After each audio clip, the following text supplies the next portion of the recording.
Welcome back. We're with Simon Mullock from the Sunday Mirror, and alongside Simon, author and broadcasting legend Fred Eyre. Don't forget to drop us a line with your point of view today at channelm.co.uk.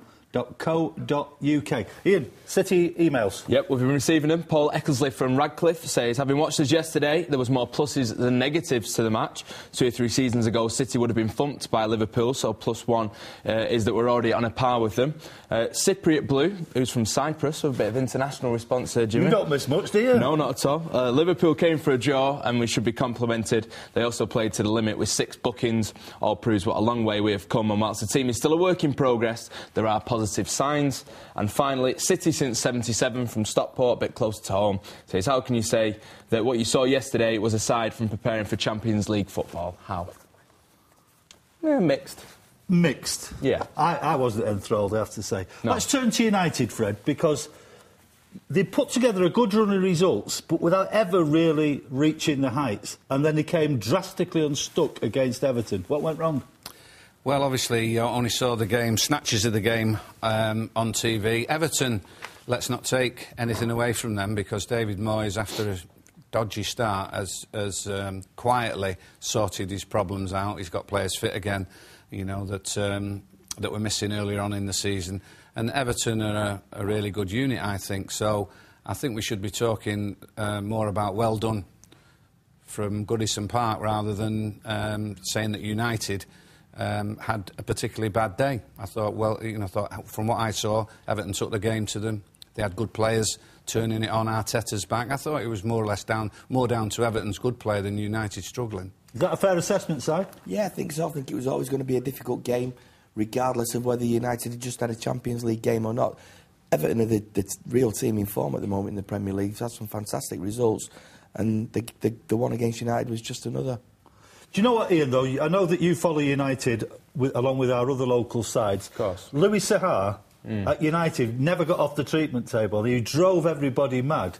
But I was talking to Fred, because we were at a game together on Saturday, and the glimpses that you see of him when he's playing, what a footballer that kid is. Well, that's it, and he always had that at United, but like you say, it's no good having a player that they spent so much money on and was earning the wages that Louis Saha earned, who wasn't playing every week. And it's something that, obviously, when he went to Everton, it seemed it was a deal, a pay-as-you-play sort of deal, and perhaps he needed that little bit of an incentive just to give him that extra push. I know Sir Alex Ferguson spoke quite often about his desire sometimes perhaps to get back fit and to play through the pain barrier and that sort of thing. I mean, Simon, do you think regular football has really helped Louis Saha? Oh, without a doubt. I mean, even now, if you speak to Alex Ferguson about Louis Saha, he tells you, in terms of physical attributes, he's got absolutely everything. He's left foot, right foot, good in the air, pace, clever player. Maybe sometimes he does just lack that kind of, as you say, courage to get off the treatment table and put himself through the pain barrier. Do you ever think that, Fred, when you see someone with that type of talent, you always want to shout at him and say, look, in a blink of an eye, you're going to be 35, it's all behind you, and you're going to say, is that all I did with it then? But I do know 1 or 2 players like that, and a couple of really world-famous ones, and it's in the psyche, really, because if you're going to wait until you're 100% fit, you'll never play. But there are 1 or 2 players who just, if they've got an injury, they're just not prepared to put the body on the line, and they'll never change. And I think Saha's one of those. I think I don't think he does it on purpose. I think they are genuine injuries, but there are other players that would have a go at that and play through it. And I get the impression that he's not one of them. And I don't blame him for it. It's just different players' attitudes. But he was a great player at Fulham, and when he came to United, I thought he was going to be a sensation. And he should have been, really, shouldn't he? Because I saw enough at Fulham. He's got everything. Simon, talking about players who seem to be fit but don't get off the table, that's sort of been bubbling under Alex Ferguson, some of his comments about Vidic over the past couple of weeks. He's getting a bit frustrated with him from the sound of his comments. I think he is, but I'm quite surprised at that, because Vidic seems to be one of these players who is a really physical, you know, beast. He likes to attack the ball, he likes to attack the ball in tackles in the air. So I was quite surprised that Sir Alex came out with that kind of insinuation that maybe... But you could sense the frustration, it wasn't just me, you did get that impression. Definitely, yeah. I mean, the thing is, obviously, they've had a few problems at the back this season, with Rio Ferdinand's been injured, Vidic has been injured, Johnny Evans, John O'Shea. And I think sometimes Sir Alex Ferguson wants his players to play even when they're well below 100% fit. Ian, let me just ask you about, we were talking there about Louis Saha, and Fred was quite right in saying Everton, don't underestimate them, they're a good side. But a lot of times this season, when United have struggled, it's been Wayne Rooney who's pulled them out of the situation. Yeah, indeed. And that didn't happen on Saturday, did it? No, it didn't. I think unfairly sometimes you do always look to Wayne Rooney this season. It's something that, you know, United obviously looked to Cristiano Ronaldo in the past, and so Alex Ferguson has been talking this week, and he says that Wayne Rooney's recent form actually does place him amongst the best players in the world. It's only the last month or so is just taken off his games, and I think confidence has got something to do with it.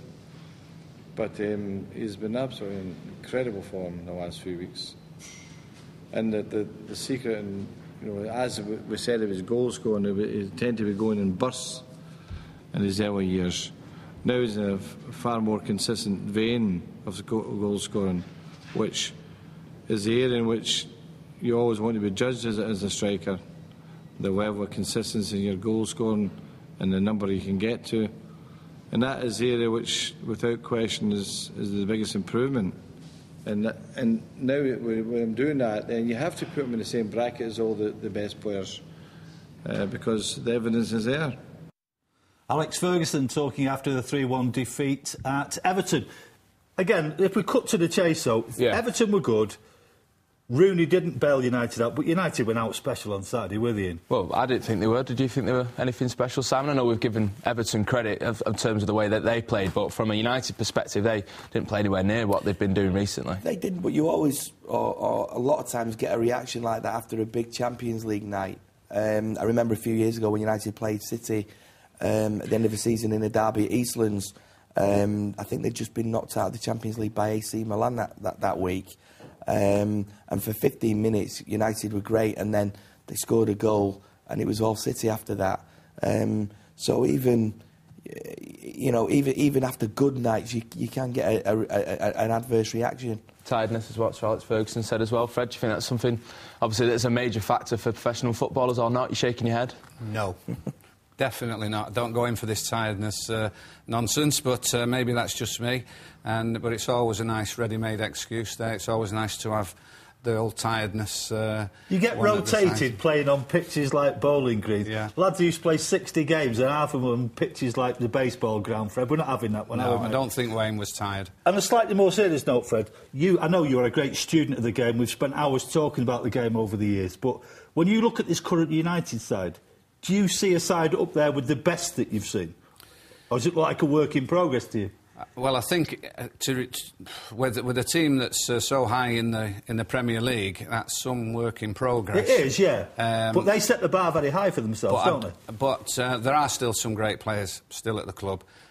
Possibly not. Possibly there have been better squads, but it's still a strong enough squad to see them in the top two and to get into the Carling Cup final on Sunday. So, yeah, maybe it wouldn't go down as the best squad they've ever had, but it's certainly still good enough. Where do you stand on Berbatov? Because I may be slightly skewed in my perspective here, Simon, because I saw him take us apart for Spurs on his own in the Carling Cup game. So I think he's great, but he's been a bit enigmatic at United, hasn't he? Well, when United signed Berbatov, it reminded me a little bit of when they signed Veron. I remember the night that they signed Veron, and I thought, that's it, they're going to win the league for the next 10 years now. This fella is absolute class, and it never worked out for him, and it hasn't worked out for Berbatov at the moment. There's no doubting he's a great player with a great touch, but sometimes, and Alex Ferguson has touched on this, sometimes you need that little bit extra to be a success at Manchester United. Some players have it, and some players haven't, and it's only when they get to the club that you know whether they have got it or not. One thing that intrigues me, this constant story about Vidic, the possibility he'll be offloaded to Spain for a hefty increase on what United paid for him. And part of the thinking behind that is that United have got centre-backs coming through good enough to replace him. Yeah. Where do you stand on that? Because apparently, according to the latest news is going back to his tried and trusted Ferdinand Vidic this week, isn't it? Yeah, well, today we've reported all throughout Channel M today that it's the first time since, I think, October that Vidic and Ferdinand have both been available for selection. And I think the last two games you've sort of seen perhaps Johnny Evans in particular struggle, and perhaps Ferguson will take this opportunity to just take him out of the limelight, go with Vidic and Ferdinand, obviously the Carling Cup final coming up on Sunday as well, and just go back to that, you know, experienced pair. Johnny Evans has done a fantastic job, but sometimes the experience is what you need in these sort of circumstances. Well, I think, accidents apart, I think if you ask Sir Alex, I'm sure he'd tell you that his number one pairing right the way through the season he would have preferred to have been Ferdinand and Vidic. Who wouldn't? You've got those two players in your squad. That would be your numbers 5 and 6 all season. But you know, it's a long, hard season, and for various reasons they've both been missing. And you know, to me, there's a question mark against Vidic. If Johnny Evans hadn't have had this little dip in form, I get the impression that Sir Alex is getting a bit fed up with him. But you know, I think needs must at the moment, and I should imagine he'll be thrust back into the action at the weekend.